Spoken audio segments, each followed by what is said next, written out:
নাই।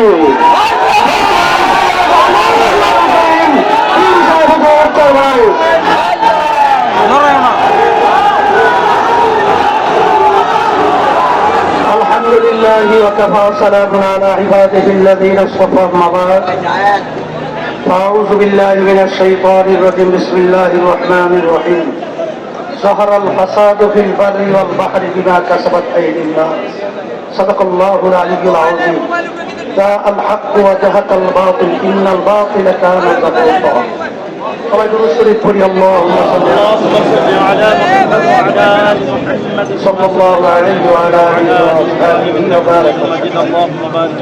ইসলামী যুব আন্দোলন কর্তৃক আয়োজিত আজকে সমাবেশের সভাপতি, মঞ্চে ইসলামী আন্দোলন বাংলাদেশের কেন্দ্রীয় সম্মানিত মহাসচিব সহ বিভিন্ন পর্যায়ের দায়িত্বশীল, সামনে বিশেষ করে উপস্থিত রয়েছেন ইসলাম দেশ মানবতার পক্ষে যারা প্রথম সারিতে কাজ করবে আমার যুবক। আমি আলোচনা বেশি লম্বা না করে সংক্ষেপভাবে বলবো, আজকে বাংলাদেশ স্বাধীন করতে গিয়ে লক্ষ লক্ষ মানুষ জীবন দিয়েছে, পঙ্গু হয়েছে, মা বোনরা এতিম হয়েছে, সন্তান হারিয়েছে, বিধবা হয়েছে। আজকে বাংলাদেশে যে পরিবেশ পরিস্থিতি চলছে, এটা আমাদের সবাই নখদর্পণে পরিষ্কারভাবে আমাদের সামনে বাস্তবতা। এই অবস্থায় আমি সকলকে ঘরের ভিতরে ডাকাত ঢুকেছে, আমাদের ঘরে গুন্ডা ঢুকেছে, আমাদের ঘরে সন্ত্রাসী ঢুকেছে। দেখলে দেখা দৃষ্টিতে মনে হয় ডাকাতের অনেক শক্তি, গুন্ডাদের অনেক শক্তি, কিন্তু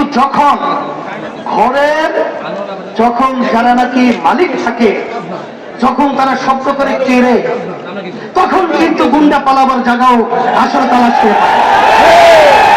ওরা আমাদেরকে ভয় দেখাচ্ছে। আমাদের ইতিহাস জানা আছে, ফিরাউনের ইতিহাস আমরা ভুলি নাই, সাদ্দাতের ইতিহাস আমরা ভুলি নাই, নমরুদের ইতিহাস আমরা ভুলি নাই।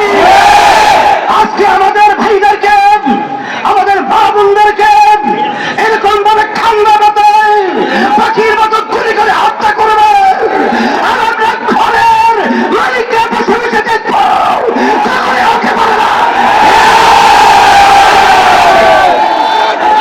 সেই হিসাবে আমি বিশেষ করে যুবকদেরকে বলবো, আল্লাহ রাসূল সাল্লাল্লাহু আলাইহি ওয়াসাল্লাম তোমাদের ব্যাপারে দোয়া করেছেন,